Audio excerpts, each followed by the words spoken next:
Salam tout le monde, bienvenue sur notre chaîne d'actualité Maroc 24. Si vous appréciez nos vidéos, n'oubliez pas de les liker et de nous laisser vos commentaires. Aujourd'hui, vendredi 15 juillet 2022, on a choisi de partager avec vous l'information selon laquelle le Congrès des députés espagnols, chambre basse du Parlement, a conforté jeudi soir la position du gouvernement de Pedro Sánchez sur la question du Sahara marocain, confirmant ainsi le large soutien au sein des institutions constitutionnelles espagnoles et des principales formations politiques à la proposition marocaine d'autonomie. Pour en savoir plus, restez avec nous.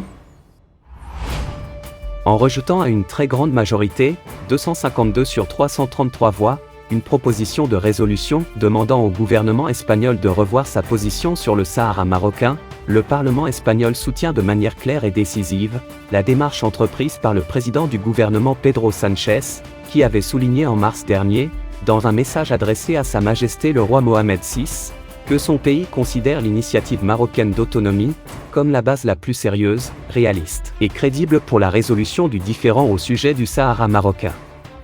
Le vote consacre un constat implacable et limpide, ne souffrant d'aucune ambiguïté, les deux principales forces politiques en Espagne, aussi bien de la majorité, Parti socialiste ouvrier espagnol PSOE, que de l'opposition, Parti populaire PP, ont voté contre le texte de la résolution.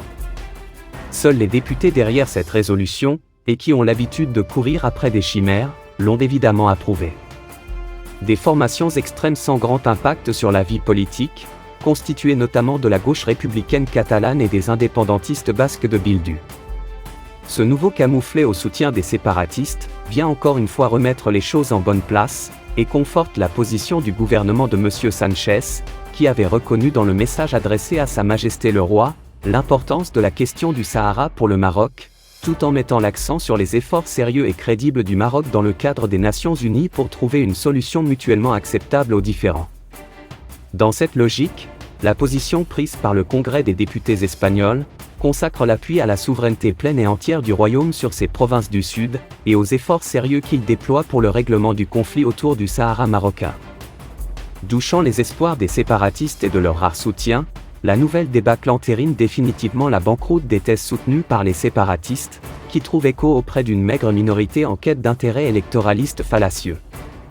Le texte vient asséner un nouveau coup dur aux séparatistes du Polisario, de plus en plus isolés et se trouvant dans un état catatonique et désespéré en Espagne. Malgré les basses manœuvres et les actes indécents du Polisario et de l'Algérie, le gouvernement espagnol ne cesse de défendre la pertinence et le bien fondé de sa décision sur le Sahara marocain, qui est le résultat d'une réflexion et d'une évaluation de l'ensemble de la situation. Les déclarations et prises de position sans embâche des officiels espagnols en faveur de la marocanité du Sahara marocain ne font que désorienter davantage les séparatistes, qui voient chaque jour leur soutien en Espagne se réduire comme peau de chagrin, au point de devenir anecdotique. Au moment où l'initiative d'autonomie sous souveraineté marocaine s'est imposée comme la seule et unique solution à ce différend régional. Pour rester informé, je vous invite à regarder les vidéos Maroc 24 qui s'affichent sur votre écran.